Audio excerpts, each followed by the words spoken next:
Okay, everybody, we are kicking things off with the beautiful Krystal Boothe here, counselor extraordinaire, founder of a nonprofit. What don't you do? I do everything trauma. Yes, I was about to say, she is here to help us get through, you know, that's kind of your specialty, is helping people get through that trauma and really just healing. Absolutely. All around healing, all around self-care, too.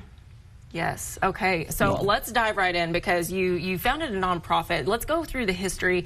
Wings of the Future. Tell me everything. Okay. So basically, to make the story not too long, basically what I did was I noticed there was a problem. I was working in Los Angeles and area, and I was noticing that there was a problem at the facility, the substance abuse women's facility that I was working at.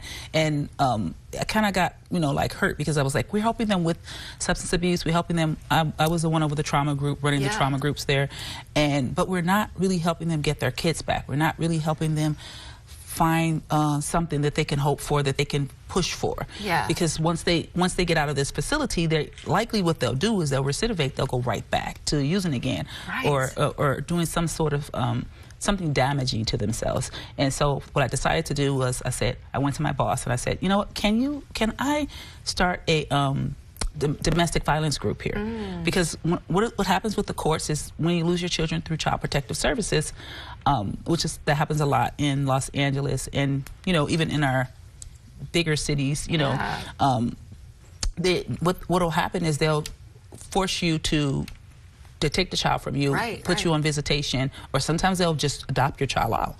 And what was happening, and I was noticing in Los Angeles, that they were taking the kids and they weren't bringing the kids back. And so it's like, I gotta do something. So I'm already helping them with their trauma. I'm helping them heal. This is also helping them come off of the drugs. But what happens next? So that's what I ended up starting, that domestic violence, and I did the parenting, and I did the anger management and things like that, and I just started teaching them, really. Oh my goodness. Well, we can definitely all learn something about ourselves. You know, you used a great analogy earlier of really getting in the right headspace, you know, to start that healing process. Absolutely. And I think one of my mindset shifts that I really would kind of like teach anyone is that a lot of the times when you're in the trauma, you're in your survival brain. And the way that I kind of depict the survival brain is the survival brain is the part of the brain where it's kind of like a room, if you want to think about how it would look. It's kind of like a room, but the room is empty. And I always say, you can put padded cells on it, pad on the wall, or you cannot put pads on the wall. But the bottom line is the room is empty. And that's kind of what a lot of people are in. They're in survival brain. They're just doing what they need to do from day to day. And they're not really living that full life that, you know, God intended us to live. And so that's kind of what I help them do. I help them come out of the survival brain by helping them reset their neurobiological system.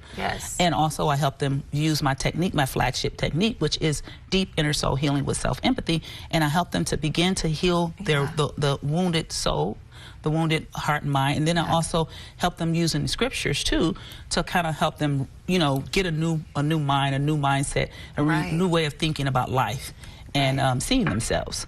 Definitely. And you said, I mean, we're making progress in 8 weeks. We're making, this is a program that literally can take you from, you know, not knowing anything about trauma to really understanding yourself in a so deep way. That's why I call it deep inner soul healing with self-empathy. Because we're going deep, and I think you have to go deep, because a lot of the times with therapy, a lot of people, they just do the surface level, kind of they talk about it and they're like, yeah, I feel better, I got it off my chest, you know, I'm not as angry about it, you know, I kind of can like go day to day. And a lot of the times what they'll do is they'll do coping things, like, which is nothing wrong with coping is great, but I really like to heal, because I think healing is more important, because it's something that once you heal from something, it's kind of like if you have a scar on your hand and, you know, it's a cut, and you know, you can cope with the cut and you can kind of like rinse it off and kind of cope with it and deal with it. It's painful, you know, every time you get hit it again, you're right back to in pain again. But what I like to do is to help you, and it takes a little bit of grit to get in there and do that kind of work. But the goal is to actually get rid of it, period. So you don't have to go back to that again. It'll be well worth it. well worth it. Krystal, thank you so much for joining us today and sharing all this with us. We appreciate it. No problem. All right, folks, we do have to take a quick break, but we will be right back after this. For full interviews and much more.